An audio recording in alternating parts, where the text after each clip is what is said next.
Olá a todos, graça e paz, Maranata. É, Seja bem-vindo mais uma vez ao canal Clamando no Deserto. Nesse momento nós vamos falar sobre um tema que no cristianismo tradicional não chega a ser polêmico, não chega a causar polêmica, né? Eu creio que existe por enquanto pelo menos, né, diante das coisas que estão acontecendo, um, um certo, um ponto de certa forma pacífico no meio cristão tradicional, mas é sobre poligamia na Bíblia. Nós vamos pegar lá várias passagens, algumas, né? Algumas passagens de Gênesis em diante ali, no chamado Antigo Testamento, uma fala de Jesus, vamos comentar um pouco a respeito. É, não vai ser um estudo exaustivo que analise todas as passagens a respeito do assunto na Bíblia, mas ele vai falar de alguns pontos e dentro disso nós vamos comentar algumas coisas. Espero que seja útil. Que Deus nos abençoe. Logo mais nós iniciamos com uma oração.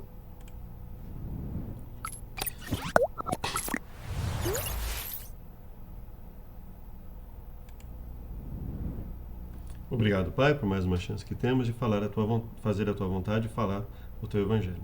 Nos dê sabedoria em tudo que fizermos, nos perdoe por nossas falhas e pecados. Pedimos e agradecemos hoje e sempre. Amém. Esse é um tema, como eu já falei, né, poligamia na Bíblia, né? Ou seja, nós vamos buscar alguns versos bíblicos para comentar sobre o assunto. E é interessante que, pelo menos para alguns cristãos que entendem a continuidade dos mandamentos na Bíblia, dos preceitos, que Deus está nos dando ensinamento desde o Gênesis, desde o livro de Gênesis. Ele nos dá ensinamentos quando ele coloca algum ponto positivo, algum ponto negativo sobre algo. Já são indicativos que vão nos ajudando a formar uma evidência a respeito de um assunto. E é isso que nós vamos buscar fazer. Eu já vou colocar aqui o PDF. Nós vamos nos basear no PDF e alguma coisa que vier à mente enquanto estivermos comentando. Espero que Deus fale melhor na mente de cada um, que tudo corra da melhor forma possível. Então vamos lá? PDF. Então, meu nome é Marcelo R.M. Ramos e esse é o canal Clamando no Deserto.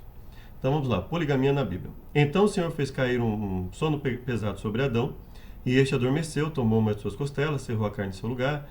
Da costela o Senhor tomou o homem, formou uma mulher, trouxe a Adão.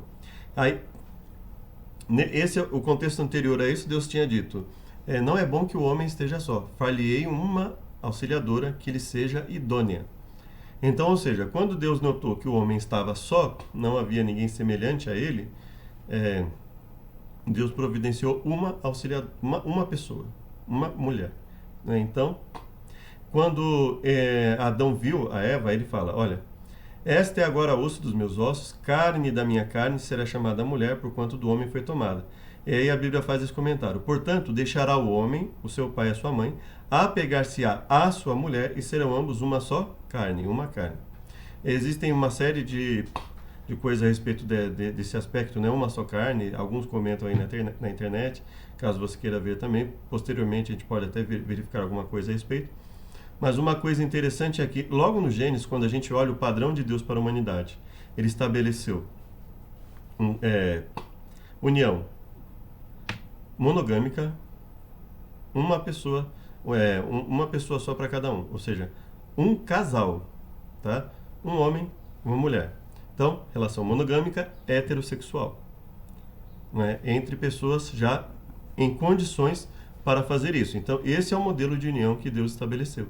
Ele estabelece uma relação monogâmica, heterossexual, uma só carne, ou seja, a intenção é que esse casal se comportasse como um. Homem e mulher se comportassem como um. Eles fossem um, buscassem ao máximo ser um em pensamento, em ações. Então, eles precisariam buscar uma unidade dentro do relacionamento. Então, esse é o padrão que nós vemos em Gênesis. Assim como nós vemos também quando Caim peca, por exemplo, ele assassina o seu irmão, e Deus dá a punição a ele, mas não o extermina. Então, nós vemos um outro padrão que Deus estabelece na Bíblia. quando Adão e Eva pecam, que ele fala, né, que ele fala as punições, e ele chega para a serpente, por exemplo, e fala, né, que por ela ter enganado, ela rastejaria sobre si mesma, etc. Que haveria uma guerra entre a mulher e a descendência. Então, veja aqui, o que ele está dizendo ali. A mentira não se tornou errada a partir daquele momento. A mentira já era considerada errada. Então, veja, não havia nenhuma lei escrita quando Deus estabeleceu que a mentira já era prejudicial e puniu a mentira. Ou seja, ele já puniu de cara. Ou seja, já era considerado algo errado, algo que Deus não aprovava. Então, quando nós olhamos para o livro de Gênesis com essa mentalidade, nós começamos a olhar os detalhes com mais cautela. E aí nós vemos então, o primeiro casal deveria se comportar como um, né? Ou seja, eles deveriam ser uma unidade, o casal. Aí nós vemos lá em Gênesis 4 o seguinte: conheceu Caim sua mulher. Quem foi Caim? Caim foi filho de Adão e Eva, assassinou Abel, saiu errante pela terra, Deus deu um sinal para protegê-lo, ele teve filhos e um dos seus filhos, Lameque, tomou para si 2 mulheres. O nome de uma era Ada, o nome de outra Zilá. E olha o que ele diz para as suas mulheres: porque eu matei um homem por me ferir e um jovem por me pisar. Porque 7 vezes Caim será castigado, mas Lameque 70 vezes 7. Então nós vemos aqui um exemplo de arrogância, um exemplo de uma pessoa que passa a estabelecer leis para si mesmo, porque Deus não matou o pai dele que era um assassino, confesso. Deus não matou o seu pai, e ele se achou em condição de matar alguém, né, por feri-lo e outro por pisá-lo. E aí ele ainda estabelece que quem o matasse seria vingado 70 vezes, 77 vezes, né, 70 vezes 7. Alguns classificam como 70 vezes 7 no sentido de 70 multiplicado por 7. Alguns sustentam que seria, na verdade, 77 vezes. De qualquer forma, o seu pai seria vingado 7 vezes, e ele estabelece para si mesmo o seu próprio padrão de justiça. E é essa pessoa que é relatado como o primeiro bígamo na Bíblia. Ou seja, não foi um homem temente a Deus que começou aí com a questão de bigamia a ser relatado na Bíblia. Foi um homem que não temia Deus, que não agia conforme a vontade de Deus, que foi estabelecido que foi relatado como o primeiro caso de bigamia na Bíblia. Nós vamos ver inclusive que é poligamia, mais de uma pessoa, né? E aí nós vamos verificar alguns detalhes. Ora, Sarai, mulher de Abrão, não lhe dava filhos. Ela tinha uma serva egípcia, cujo nome era Agar. Disse Sarai a Abrão: eis que o Senhor me tem impedido de dar à luz. Toma, pois, a minha serva, porventura terei filhos dela. E ouviu Abrão a voz de Sarai. Aí ele foi, né, teve relação possuía Agar, ela concebeu. E ela, vendo que concebera, foi sua senhora desprezada aos seus olhos. Então, a primeira atitude que ela teve ao conceber foi desprezar a sua senhora, a Sarai, esposa de Abrão. Então nós vemos, logo no Gênesis 16, nós já vemos o primeiro caso em que uma relação fora do casamento traz problemas para o casal. Uma relação fora do casamento, trazendo problemas para o casal. No caso, Agar era vista como uma propriedade, ela não tinha vontade alguma nesse caso, né? E então ela teve relação com Abrão, e ela passou a desprezar a sua senhora. Então, o que nós percebemos? Que Agar também tinha já, apesar dela ser ali uma concubina, ela enxergou na gravidez ali, na concepção, uma forma de ser superior à sua senhora. Então, veja que ela também já passou a alimentar sentimentos ruins ali no momento em que ela engravida de Abrão, né? E ela passa a desprezar a sua senhora. E aí, para piorar a situação, Sarai fala a Abrão o seguinte: meu agravo seja sobre ti, né? Ela fala que agora que ela concebeu, eu sou menosprezado, o Senhor julga entre mim e ti. Então veja, ela dá a ideia a Abrão, Abrão aceita a ideia, e depois, sem ter consultado a Deus e sem ter feito nada nesse sentido, ela fala: o Senhor julga entre mim e ti. E a resposta de Abrão é pior ainda: eis que a tua serva está na tua mão, faze-lhe o que é bom aos teus olhos. E afligiu a Sarai, e ela fugiu de sua face. Uma mulher grávida, ela concebeu, ela engravidou de Abrão, né? E Abrão fala isso para Sarai, e aí depois ela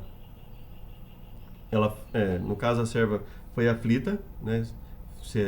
Começou a ser perseguida e ela foge.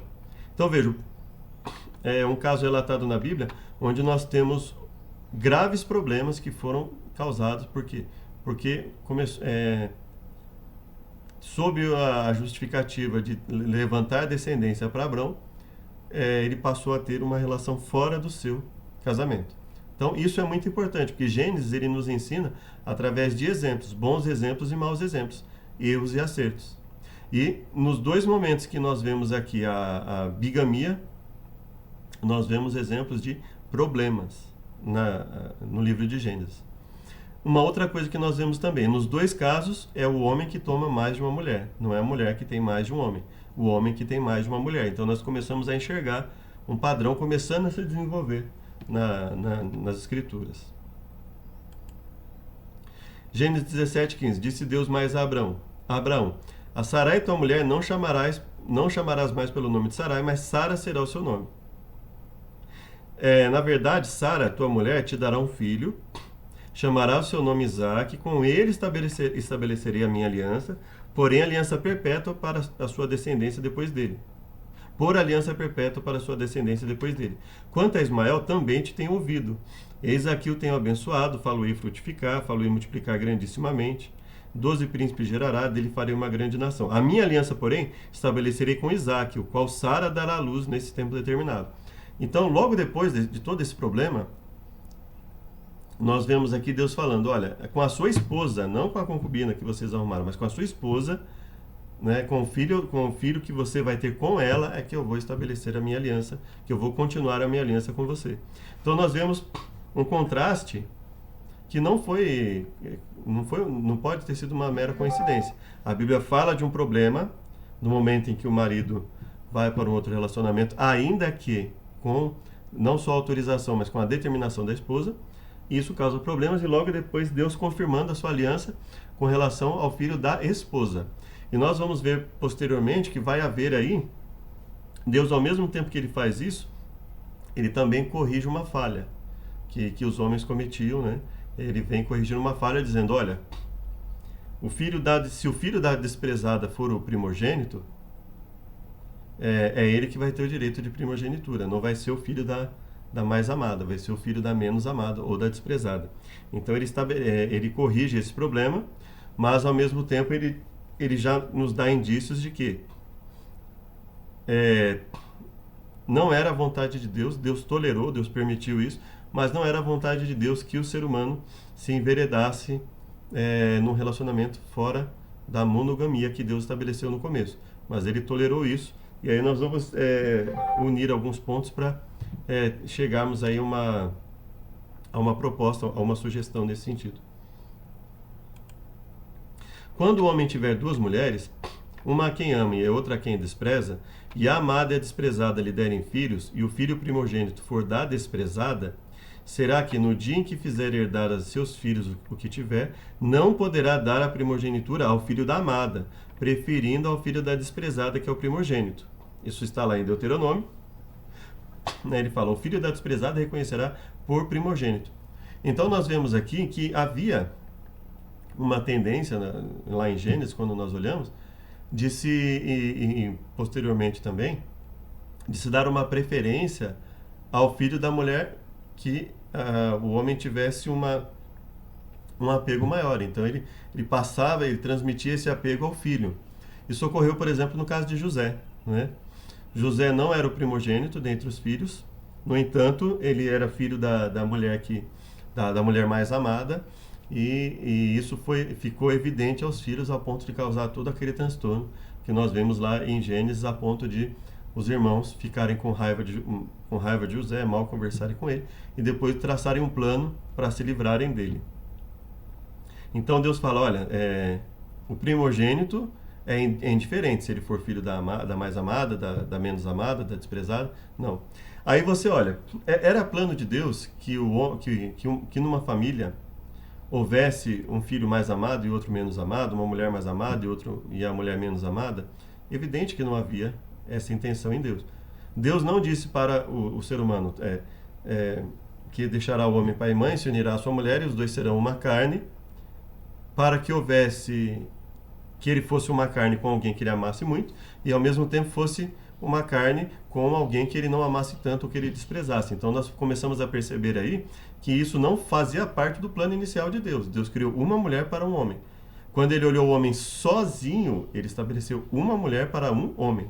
Então ele estabeleceu a relação monogâmica. E aí nós começamos a perceber aqui indícios de que Deus passara a permitir isso por causa da dureza do coração do ser humano, né? É uma das coisas que Deus passou a tolerar, e inclusive ele legislou sobre isso, mas que não era o plano inicial de Deus, mas era permitido, né? Então, quando o homem tiver duas mulheres, uma quem ama, outra quem despreza, e a amada e a desprezada lhe derem filhos, você vê aí que fica claramente relatado para nós que foi inclusive regulamentado a questão da bigamia, ou até a poligamia, no caso. Quando saíres à peleja contra teus inimigos, o Senhor teu Deus os entregar nas tuas mãos, e tu deles levares prisioneiros, e tu entre os presos vires uma mulher formosa, à vista, e a cobiçares, a tomares por mulher, então a trarás para a tua casa, e ela rapará a cabeça e cortará suas unhas, despirá o vestido do seu cativeiro, assentará na tua casa, chorará seu pai e sua mãe o mês inteiro. Depois chegarás a ela, e tu serás seu marido e ela tua mulher. Será que se não te contentares dela, e a deixarás ir à sua vontade, mas de modo algum a venderás por dinheiro, nem a tratarás como escrava, pois a tens humilhado. Então veja, havia uma regulamentação, havia essa possibilidade do divórcio, inclusive Jesus é questionado a respeito do divórcio, né? Se poderia haver o divórcio por qualquer motivo. Jesus deixa claro que qualquer que fosse o motivo do divórcio, que não fosse por porneia, que é traduzido por relações sexuais ilícitas, não daria o direito ao novo casamento, por exemplo, né? Então, isso quando nós interpretamos de modo mais amplo a fala de Jesus, né? Ele fala que um homem que fizesse isso com a mulher viesse a ter um novo relacionamento, ela adulteraria, e o homem que viesse a se casar com ela também. E aí os próprios discípulos falaram assim, não, então não convém casar. Então eles entenderam claramente que quando Jesus falou isso se aplicava a eles também, né? Então ficou claro ali que eles não entenderam que aquilo era só para a mulher, e aquilo se aplicava a eles também. Aí nós vamos para o próximo slide. Abrão tomou outra mulher, seu nome era Quetura. Abrão deu tudo que tinha a Isaque, mas aos filhos das concubinas que Abrão tinha, deu Abrão presentes. E vivendo ele ainda, despediu-os de seu filho Isaque, enviando-os ao Oriente, para a terra oriental.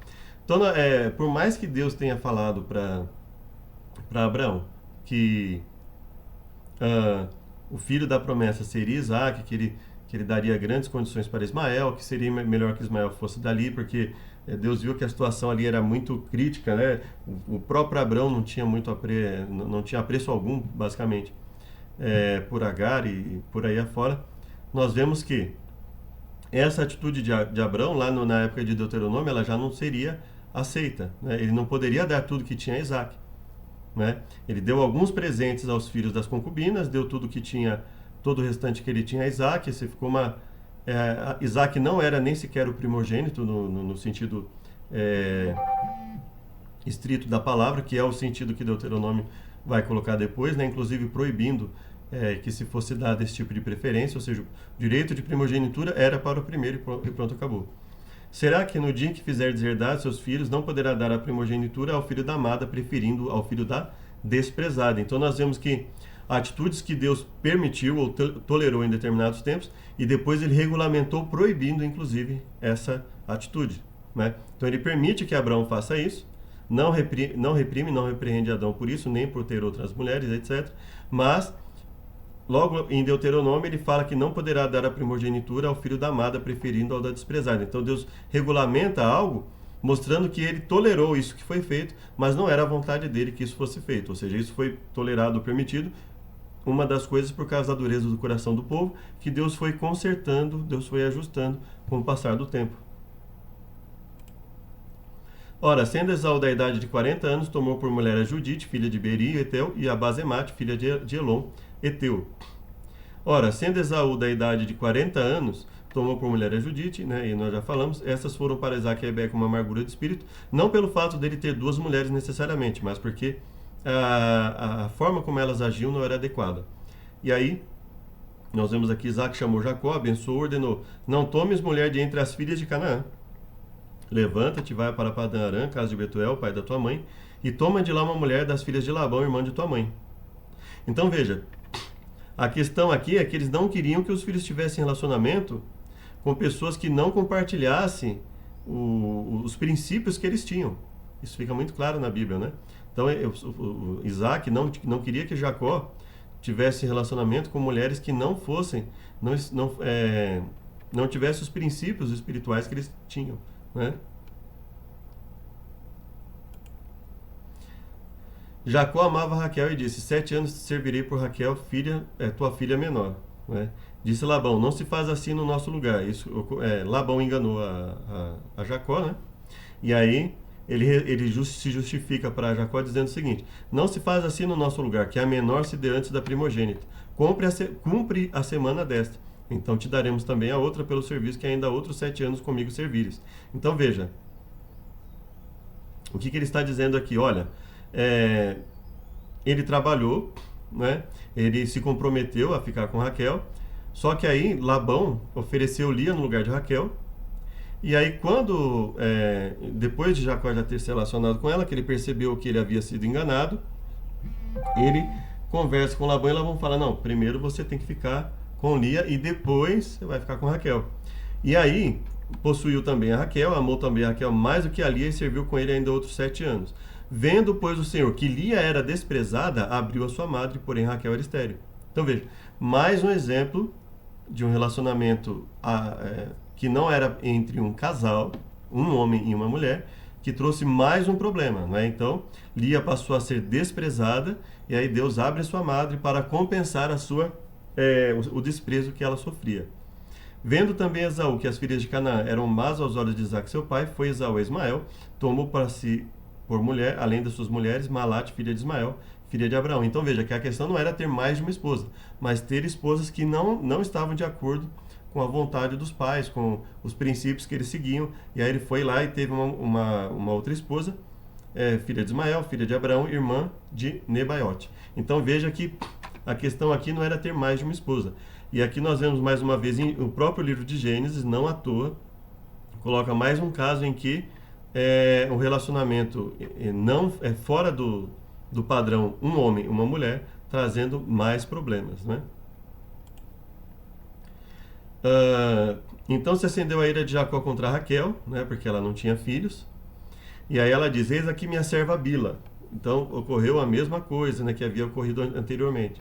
Assim lhe deu Bila, sua serva, por mulher, e Jacó a possuiu. Vendo, pois, Lia que cessava de ter filhos, tomou também a Zilpa, sua serva, e deu a Jacó por mulher. Então aqui já virou uma poligamia, nós vemos claramente uma poligamia. Lá no caso de Esaú nós já vemos também uma poligamia, mas aqui, e alguém poderia falar, mas era Esaú. Aqui nós estamos vendo Jacó com 4 mulheres, né? Assim como Abraão teve, né, mais de uma mulher, teve várias concubinas, etc.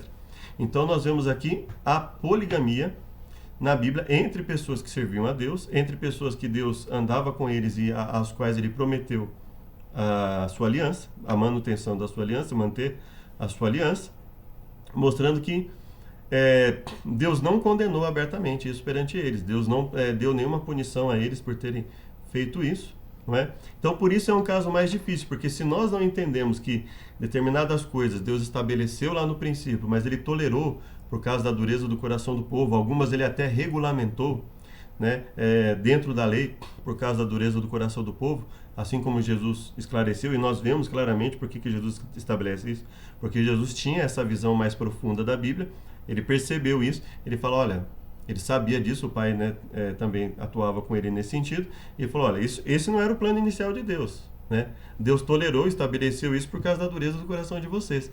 E aí nós vemos que não era só a questão do adultério, que era uma coisa que Deus estabeleceu por causa da dureza do coração do homem, mas quando nós olhamos lá para o princípio, e nós olhamos principalmente essas coisas acontecendo, nós percebemos que Deus tolera isso por causa da dureza do coração do ser humano. Aqui José foi levado ao Egito, e Potifar, oficial de Faraó, capitão da guarda, homem egípcio, comprou da mão dos ismaelitas que tinham levado lá. E aí a esposa de Potifar quis que José se deitasse com ela, E aí ele fala assim: ninguém há maior do que eu nessa casa, e nenhuma coisa me vedou, senão a ti. Nenhuma coisa me está proibida, senão a ti. Porquanto tu és a sua mulher, esposa de Potifar. Como, pois, faria eu tamanha maldade e pecaria contra Deus? Então nós vemos aqui a questão do adultério, né? Mas nesse caso nós vemos o adultério, ou seja, um homem se relacionando com uma mulher que já era comprometida ou compromissada, né? Então nós vemos a questão do adultério já existindo aqui em Gênesis, antes de Deus estabelecer, regulamentar isso por escrito, né? Nas tábuas e falar de algumas coisas nesse sentido no livro da lei, nós já vemos isso acontecendo já nesse momento, né?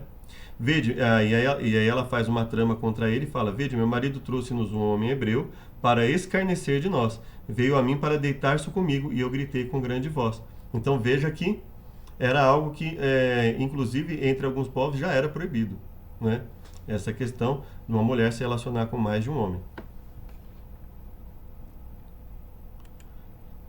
Porém, Gideão lhes disse: sobre vós eu não dominarei, nem tampouco meu filho sobre vós dominará. O Senhor sobre vós dominará. Juízes 8:23.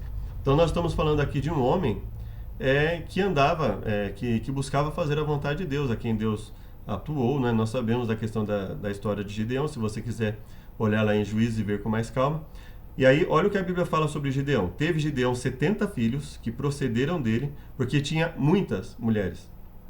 Sua concubina, que estava em Siquém, lhe deu à luz também um filho, e pôs-lhe o nome de Abimeleque. Então ele tinha muitas mulheres, teve muitos filhos, mas olha o que isso está em Juízes 8, olha o que Juízes 7 fala sobre ele. Disse o Senhor a Gideão: com esses 300 homens que lamberam as águas vos livrarei, e darei os midianitas na tua mão. Portanto, todos os demais se retirem, cada um ao seu lugar. Então, isso era permitido por Deus. Deus permitia isso, Deus tolerava isso, vamos por assim dizer, mas se nós olharmos lá para o Gênesis, não era a vontade inicial de Deus que o homem tivesse várias mulheres.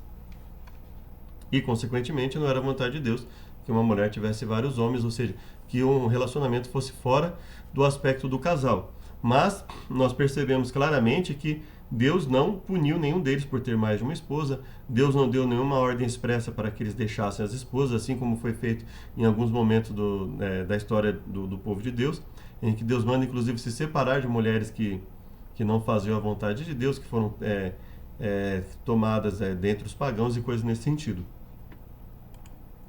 Houve um homem em Ramataim, Zofim, da montanha de Efraim, cujo nome era Eucana, filho de Jeroão, filho de Eliú, filho de Tou, filho de Zuf, Efrateu. Este, Eucana, tinha 2 mulheres. O nome de uma era Ana, e o da outra Penina. Penina tinha filhos, porém Ana não os tinha. Subia, pois, esse homem da sua cidade de ano em ano a adorar e a sacrificar ao Senhor dos Exércitos em Siló. Então a Bíblia não o retrata como um homem mau, não, ela retrata como um homem que buscava fazer a vontade de Deus, mas que também seguiu o costume de sua época de ter mais de uma esposa, e não houve nenhuma repreensão de Deus em relação a isso, ou seja, Deus tolerou isso, aliás, por um tempo enorme, né? Deus tolerou isso por muito tempo. E aí, mas olha que interessante, mais uma história em que a Bíblia relata mais de uma esposa, e mais uma história em que a Bíblia fala de conflitos graves por causa disso. Porém, Ana dava uma parte excelente, porém a Ana dava uma parte excelente porque amava a Ana, embora o Senhor lhe tivesse cerrado a madre. E aí olha o que a Bíblia fala a respeito disso. E a sua rival, Penina no caso, a sua rival excessivamente a provocava para irritar, porque o Senhor lhe tinha cerrado a madre. E assim fazia ele de ano em ano. Sempre que Ana subia à casa do Senhor, a outra a irritava. Por isso chorava e não comia. Então não era só o fato dela não ter filhos. Não era só por isso que ela chorava. Não foi só por isso que ela foi ao templo. É porque ela era provocada, ela era irritada o tempo inteiro. E ela ficava ali sozinha, porque ela não tinha filhos. E, obviamente, os filhos de Penina ficariam ali ao lado de Penina. E ela se sentia triste por aquilo. E aí Eucana vai e fala com ela, né? Por que você não come? Por que você está tão triste? Eu não sou melhor para você do que 10 filhos. E ele não procurou entender o que estava acontecendo com Ana ali, não é? Por mais que ele tivesse boa vontade em falar isso, falar, o tanto que eu faço por você, né? Te dou uma parte excelente daqui de tudo que eu faço, né? Te dou o carinho, te dou. Mas ela estava triste por causa disso. Então nós entendemos, obviamente, a questão do que o Cana falou com Ana. Não vou aqui fazer nenhum discurso, né? Nesse sentido contrário a Eucana, mas assim, quando a Bíblia revela o motivo dela estar daquela forma, né? Então faltou a Eucana conversar um pouco mais com ela, né?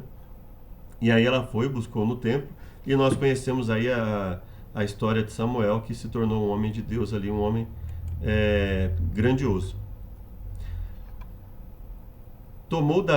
Também tomou Davi a Ainoã de Jezreel, e ambas foram suas mulheres. E Abigail se apressou, se levantou, montou no jumento, né? Com suas 5 moças que seguiam as suas pisadas. E ela seguiu os mensageiros de Davi e foi sua mulher. Tomou também a Davi a Ainoã de Jezreel, e ambas foram suas mulheres, porque Saul tinha dado sua filha Mical, mulher de Davi, a Palti, filho de Laís. E aí depois de tudo isso, olha o que aconteceu. A Davi nasceram filhos em Hebrom. Foi o seu primogênito Amnon, de Ainoã, a Gisraelita. Segundo, Quileabe, de Abigail. Terceiro, Absalão, filho de Maaca. Quarto, Adonias, filho de Agite. Quinto, o Agite, né? E o quinto, Cefatias, filho de Abital. E o sexto, Itreão, filho de Eglá, também mulher de Davi. Então veja, aí a coisa já entra numa poligamia aberta, né? E não há nenhuma fala, você não vai ver nenhuma fala aberta, expressa, para desfazer disso, não, você vai ficar só com uma mulher, em nenhum dos casos. Então Deus permitiu isso acontecer. E aí nós entendemos isso quando nós comparamos a Bíblia em todos os seus aspectos, nós permitimos que isso foi uma tolerância que se enquadra perfeitamente naquilo que Jesus falou.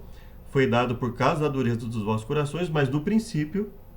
E aí Jesus enfatiza muito a questão do princípio, por isso que a quebra da fala de Jesus a respeito do que aconteceu no princípio, e a quebra da fala de Paulo, quando ele também se refere ao princípio, o que aconteceu no princípio, ela prejudica uma série de outras crenças que são colocadas na Bíblia, né? Essa tentativa exagerada de limitar tudo ao simples fato do contexto da época, sem analisar o aspecto bíblico, é muito perigosa, né? E entendeu Davi que o Senhor confirmara rei sobre Israel, que exaltara o seu reino, né? Tomou Davi mais concubinas e mulheres de Jerusalém, depois que viera de Hebrom, e nasceram a Davi mais filhos e filhas. Então fica aqui bastante aberta a questão da poligamia, né? E isso está em 2 Samuel 5, verso 12 e 13. E olha no verso 10 o que está dizendo. Davi ia cada vez mais aumentando e crescendo, porque o Senhor Deus dos Exércitos era com ele, né? E mesmo ele tendo várias mulheres, o Senhor dos Exércitos era com ele.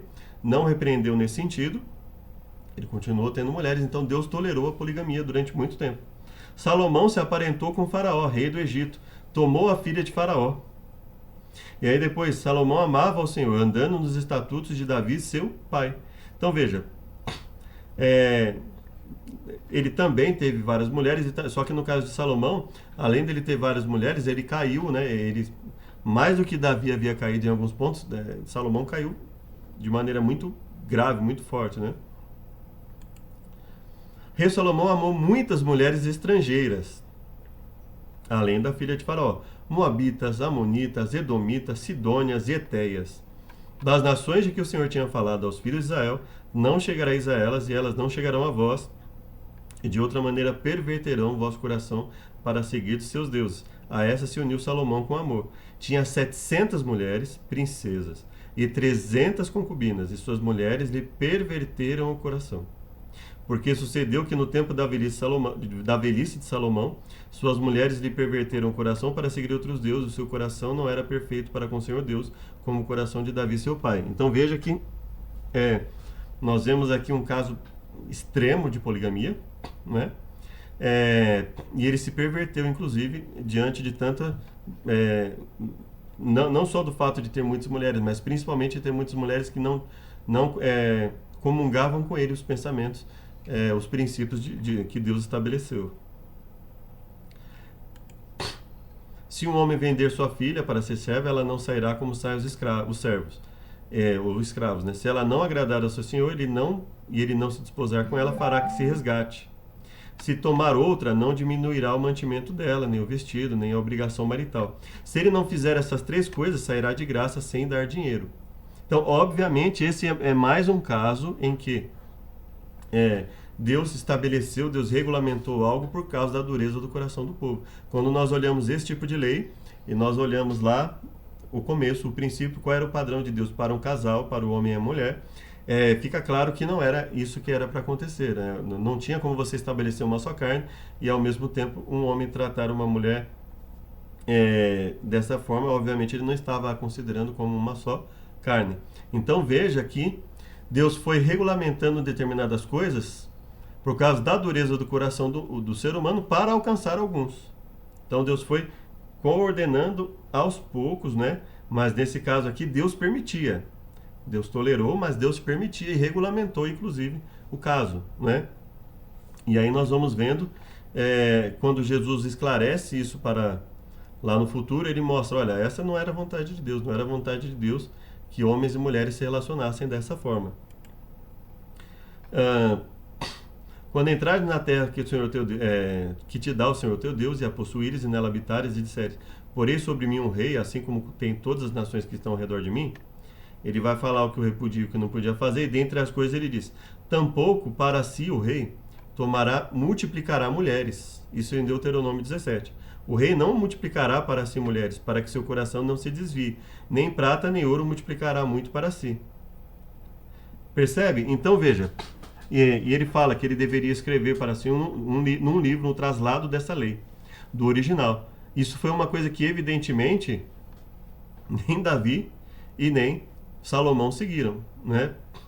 E veja que mesmo no caso de Gideão, né, apesar dessa lei ser uma lei colocada ao rei, né, esse princípio também, Gideão, e tudo bem que ele ainda permaneceu com Deus, mas ele também andou por esse caminho aqui um tanto tenebroso, né, de multiplicar para si mulheres, né? Então, se um rei podia ter seu coração desviado por ter muitas mulheres, imagine os outros homens, né? Então veja que Deus já vai, quando nós olhamos esses princípios dentro das regulamentações da Bíblia, nós começamos a enxergar que isso não era a vontade de Deus. Deus até tolerava que homens tivessem mais de uma mulher, regulamentou isso, mas não era a vontade dele. Isso vai se tornando cada vez mais claro quando nós vemos esse tipo de instrução. Seja bendito teu manancial, e alegra-te com a mulher da tua mocidade. Como cerva amorosa, gazela graciosa, o seu seio te sacia todo o tempo, e pelo seu amor sejas atraído perpetuamente. Por que, filho meu, te deixarias atrair por outra mulher e te abraçarias ao peito de uma estranha?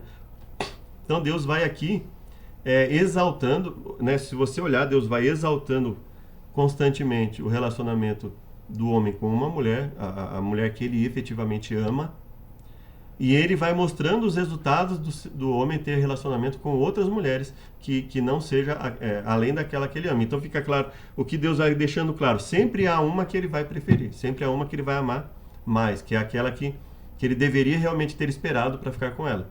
E sempre haverá outras que vão ser prejudicadas por causa disso.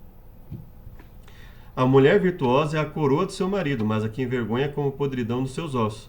A casa e os bens são herança dos pais, porém do Senhor vem a esposa prudente. A casa e os bens são herança dos pais, porém do Senhor vem a esposa prudente. Então Deus constantemente ele vai levando o ser humano a olha, o que você deve priorizar num casamento? É um bom relacionamento. Ele inclusive chega a falar, vã é a beleza. Salomão, olha lá, olha o que Salomão vai concluir num momento de sua vida. Vã é a beleza, e enganosa a formosura, mas a mulher virtuosa, quem a achará? Então veja, Salomão entendeu as duras penas, né, vamos dizer assim. Salomão entendeu que não era o plano de Deus isso, né, que tudo que ele fez e multiplicou para si mulheres, já havia sido estipulado por Deus que isso não era para ser feito, e ele se prejudicou. Então Deus vai moldando o seu povo, ele vai mostrando através dos relatos, por exemplo, por contraste. Se você olhar, uma boa parte dos relatos que nós lemos aqui envolvendo a poligamia só trouxe problemas para a família inteira. Rivalidade entre as mulheres, problemas para o casal, problemas em relação aos filhos. Então nós vemos que Deus tolerou, mas ele foi orientando as pessoas. Olha, essa não é a minha vontade, né? Olha, toda vez que vocês vão fazendo isso aí, né, a coisa se prejudica, né? Então, ou seja, Deus permitiu que isso acontecesse, ou seja, é, não era o plano original de Deus, mas Deus permitiu que isso acontecesse durante um bom tempo, ele tolerou isso durante um bom tempo, mas ele foi orientando, olha, isso não vai ser bom para você. Isso não vai ser bom. Olha, o que você está fazendo aqui não vai te dar, não vai te trazer benefício. Né? E ele foi mostrando, e ele foi alertando gradativamente seu povo.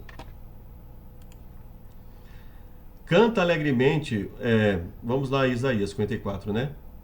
Verso 5, que é o que eu coloquei aqui, né? Porque o teu Criador é o teu marido. Canta alegremente, ó estéreo, que não desce a luz. Rompe em cântico, exclama com alegria, tu que não tiveste dores de parto, porque mais são os filhos da mulher solitária do que os filhos da casada, diz o Senhor.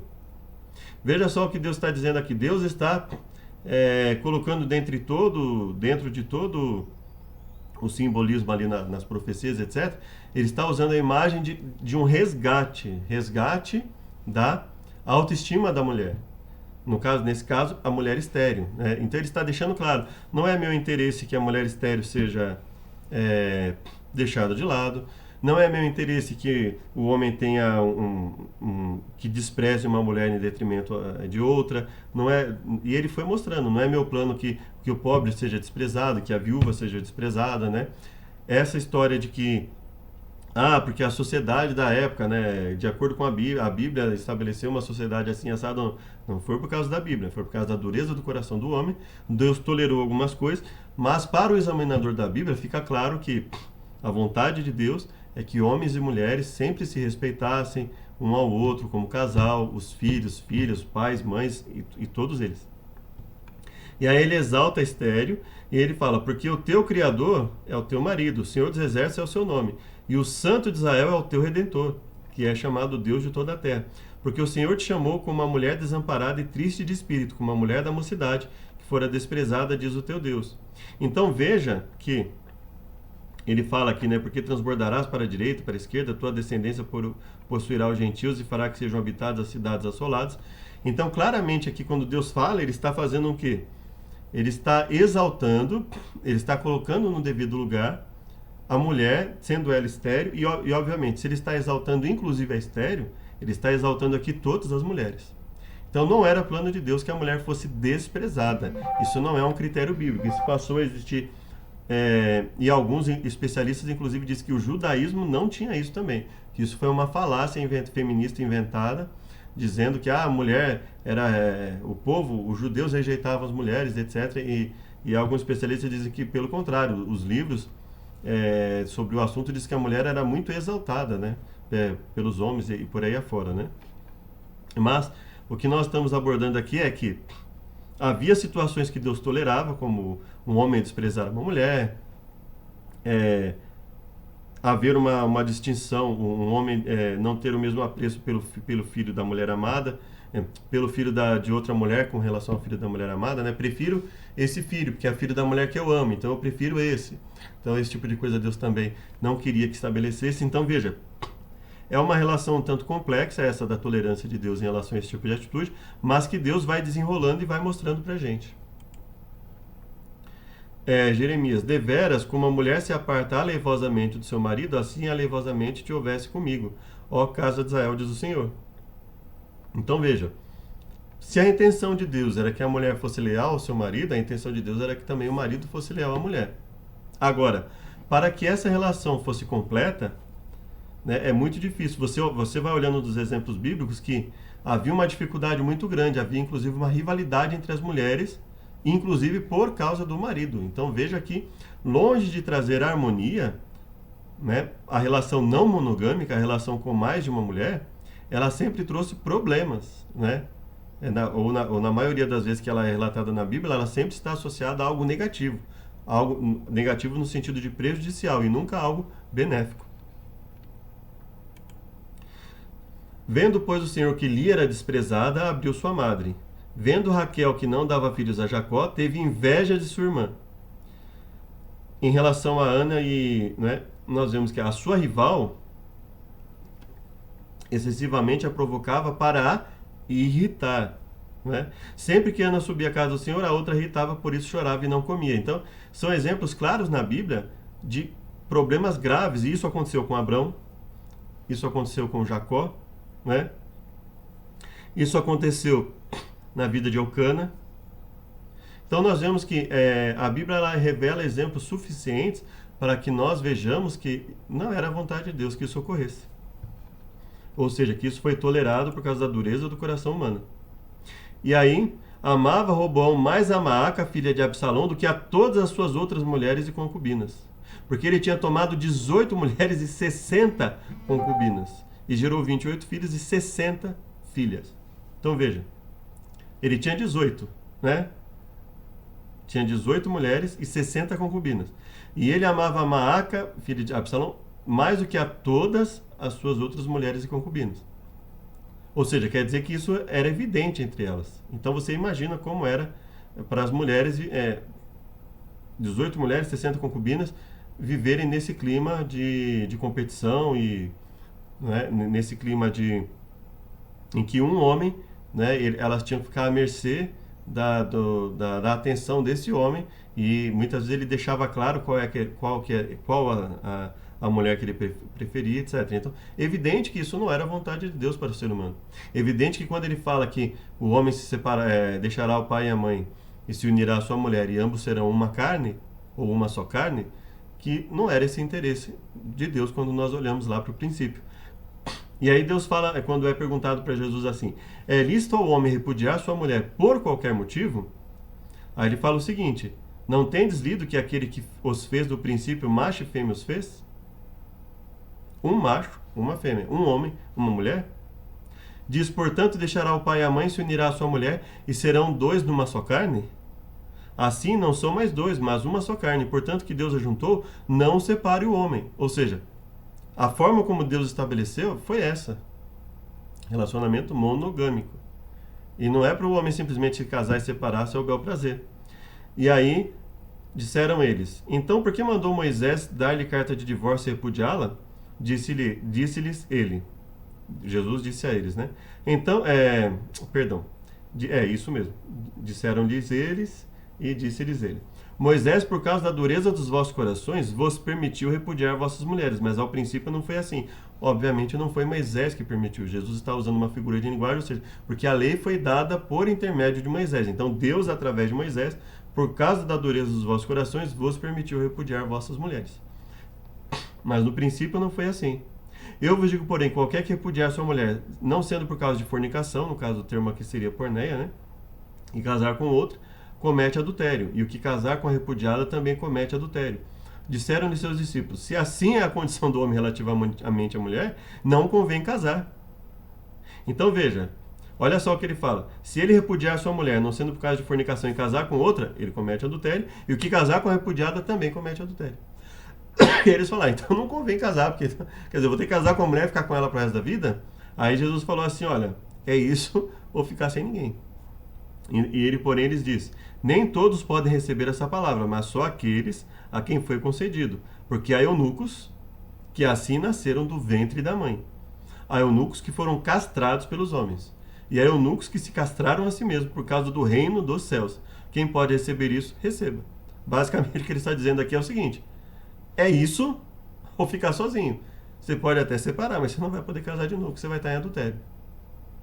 Então veja a situação. Então Jesus fala, escolha bem, escolha uma mulher que você realmente ame e que a mulher escolha realmente alguém que ela ame, para que isso não aconteça.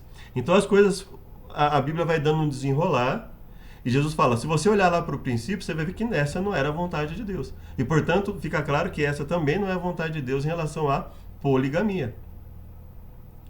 Ou seja, é para um homem se casar com uma mulher, né?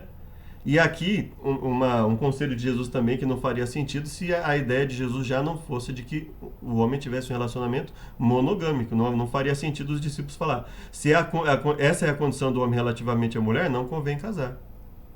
Porque se ele pudesse ter 60 mulheres, 70 mulheres, para ele não ia fazer muita diferença. Fica com ela, eu não posso repudiar ela, mas deixa ela aqui. Então, obviamente, não essa era a intenção de Jesus. O que fica claro aqui também quando nós começamos a analisar as partes bíblicas dentro do seu conjunto. Ou seja, o relacionamento monogâmico já estava cada vez mais desenhado aqui. Se porém se apartar, que fique sem casar, ou que se reconcilie com o marido, e que o marido não deixe a mulher. Veja aqui, um conselho de Paulo, mais uma vez, para alguém que está no relacionamento monogâmico. Ora, quantas coisas que me escrevestes, bom seria que o homem não tocasse a mulher.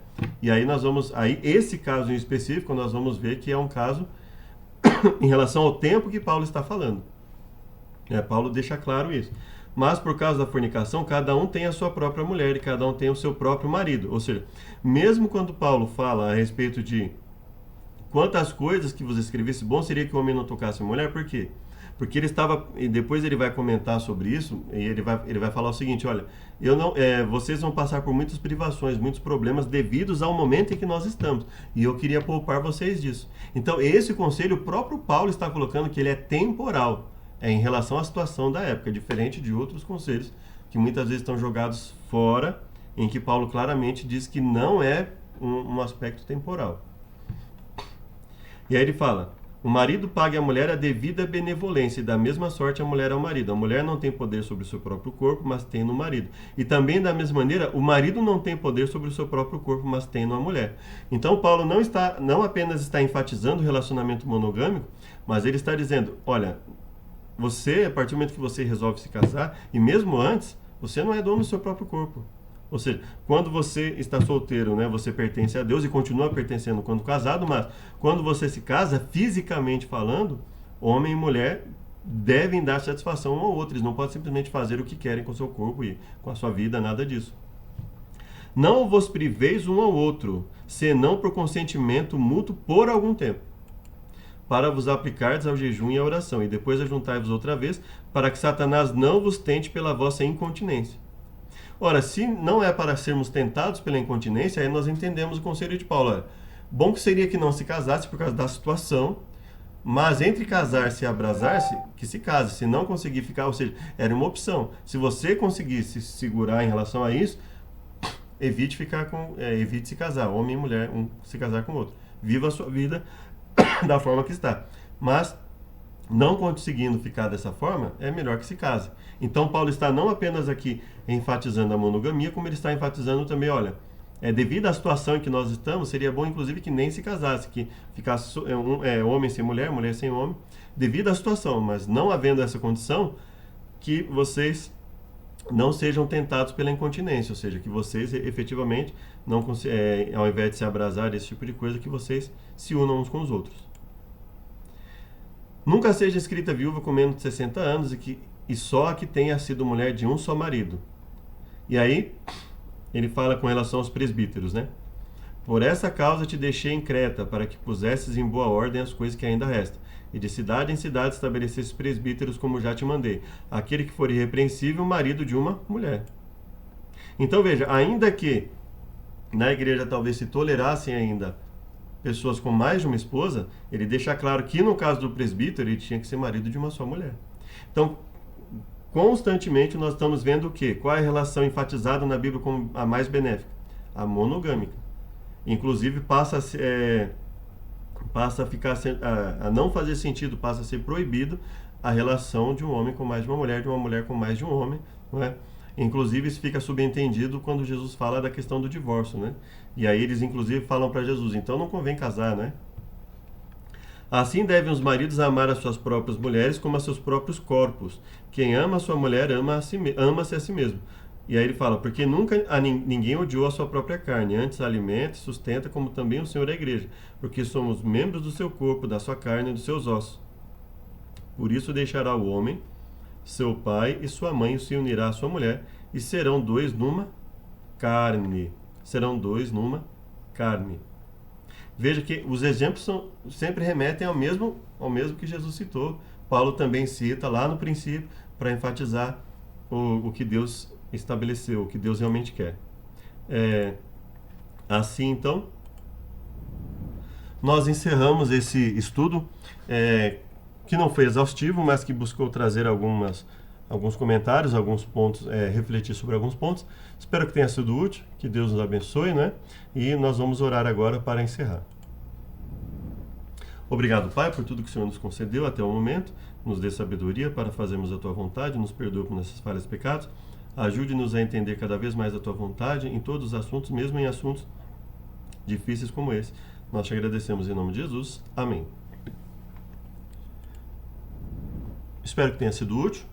Espero que em outros momentos eu também consiga fazer outros estudos a esse respeito, abordando mais aspectos, abordando textos extra-bíblicos, mas de início a intenção era pegar alguns pontos da Bíblia e trabalhar um pouco dentro desse conceito. Então, o que nós percebemos, e que eu gostaria de deixar claro a você, que se nós não estudarmos a Bíblia, assim como Jesus orientou, assim como Paulo estudou também, nos orientou, olhando para os exemplos bíblicos, as falas desde o Gênesis, os relatos, e buscando enfatizar lá qual é a vontade de Deus, aquilo que Deus queria desde o princípio, aquilo que Deus permitiu ou tolerou por causa da dureza do coração do ser humano, fica muito difícil estabelecer critérios de certo e errado, mesmo com o estudo da Bíblia. Por isso é uma dificuldade. Por isso que quem, por exemplo, rejeita por completo o chamado Antigo Testamento e fala que só vale de Atos 2 em diante, tem dificuldades com certos preceitos bíblicos, que eles só fazem sentido quando nós olhamos a Bíblia dentro do seu conjunto, né? E inclusive,